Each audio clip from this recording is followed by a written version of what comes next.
शुभ सकाळ पिलाମାନେ आजी आमे आ गोटे नुआ कविता पढ़ा जहाँकि कवि सच्चिदानंद राउतरायଙ୍କର रचित छोट मोर गाँटी अति परिचित कविता। तेरे कविता जानिबा पूर्व कवि विषय जानवा। देख कवि सच्चिदानंद राउतराय 1916 मसीह जन्म होते। से आधुनिक ओडिया कवितार जड़े यशस्वी कवि प्रतिभा। अनेक प्रकार से तांकर लेखनी चालना करी अनेक सफलता हासिल कर एकाधारे से कवि गाल्पिक औपन्यासिक आउ समालोचक। तांकर साहित्य कृति भितर पल्लीश्री पाथेय बाजीराउत पांडुलिपि कविता 1962 एगुड़िक बहुत महान प्रसिद्ध लेखा। तांकर कविता पाई तांको ज्ञानपीठ पुरस्कार सर्वश्रेष्ठ साहित्य जगतर पुरस्कार तांको मिलिथिला। मशाड़ी फूल माटीर ताज तांकर गल्प मध्य प्रधान। तेबे जो छोट मोर गाँटी पल्लीश्री कविता संकलन निया जायछि। तेबे चलो यही गाँटी कविताटी कवि तांकर गाँ विषय कौन कौन सब लिखिछंती से विषय जानिबा। तेबे कवितार आरंभ रे कवि लिखुछंती छोट मोर गाँटी भूगोल पोथी पतरे पछे नथाउ तार नाटी माटीर सेई सरग मोर सेठी अछि मोसठी घर जलिब पुणी सेठी शेषे मोहरी चिता नयाटी छोट मोर गाँटी। पिलामाने इठी कवि तांकर छोट गाँटी विषय कहउचंती जे हे पारे मो गाँर ना आमर ग्लोब्स रे बा आमर मानचित्र रे न थाउ पछे मोर आइडेंटिफाई न हो पछे मो गाँटी किंतु सेई गाँटी हैला मो पई स्वर्गपुर माटीर घर गुड़िकरे सेठी मु जन्म होइथिली आ सेई गाँ रे ही मु मोर शेष निश्वास त्याग करिबी। सेई गाँ मो पई स्वर्गपुर। कवि तांकर गाँ को अति मात्रा रे भल पाउथिले पिलामाने सेति पई से तांकर गाँ कथा ए स्थान रे लिखिछन। तापरे द्वितीय पदरे कवि लिखुछंती जनमी तार एंतुड़ी साळे बुलीछे केते तातोटा माळे पांचटी मोर पंजरा काठी शेषे सेठी हब डाहाटी छोट मोर गाँटी।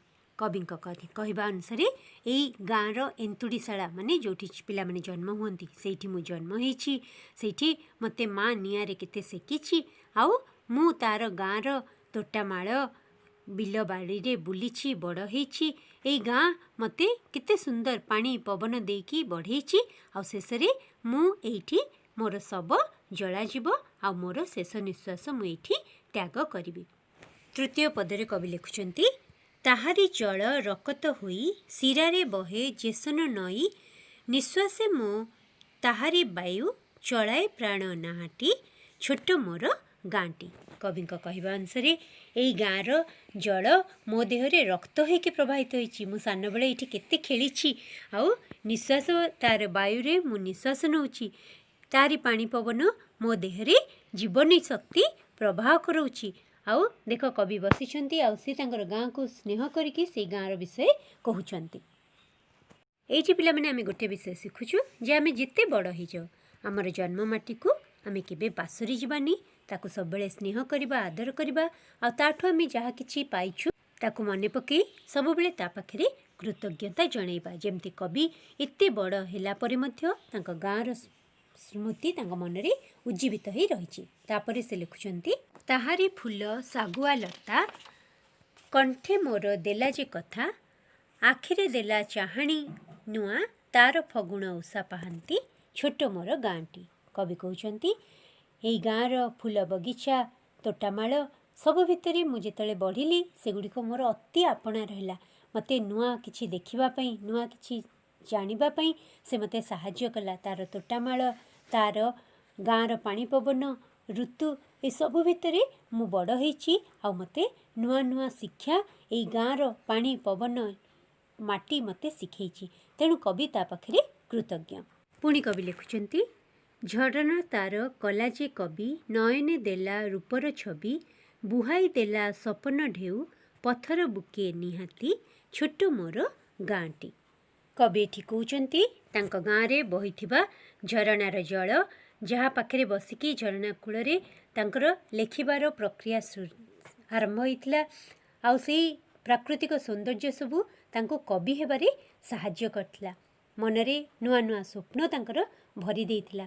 ତାଙ୍କ ହୃଦୟରେ ନୂଆ ଚେତନା ଆଣିଦେଇଥିଲା। ସେଥିପାଇଁ କବି କହୁଛନ୍ତି ଏଇ ଗାଁର ଝରଣା ତାର ପାଣି ପବନ ମୋ ମନରେ ନୂଆ ନୂଆ ଭାବ ସୃଷ୍ଟି କଲା। ତେଣୁ ମୁଁ ତା ପାଖରେ ଚିର କୃତଜ୍ଞ।